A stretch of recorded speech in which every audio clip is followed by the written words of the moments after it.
जो कोणी उमेदवार असेल काही फरक पडणार नाही मित्रांनो, कोणी उमेदवार असू द्या, कारण आधीच्या खासदारांनी काहीही काम केलेलं नाही हे वेगळं सांगण्याची गरज नाही।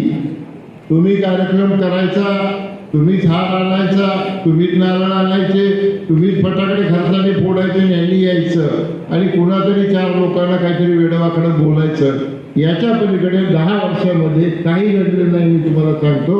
आणि भाषणासाठी नाही सांगत, तुम्ही कुठल्याही कार्यकर्त्याला रॅन्डमली विचारा, तो हेच बोलेल। गेलं तर 4-4 तास भेटायचं नाही, ऑफिसमध्ये माणसं 4-4 तास बसून राहायची, लेटर पाहिजे असेल एखादा तर आठवडा लागायचा। असा लोकप्रतिनिधी आपल्याला नको। आपल्याला लोकप्रतिनिधी चौगुले साहेब म्हटले तसं आम्ही तुम्हा लोकांना 24 तास उपलब्ध असतो, कुणाचाही फोन आम्ही टाळत नाही, कुणाचंही काम आम्ही टाळत नाही। तर आपल्याला लोकांना मदत करणारा, लोकांना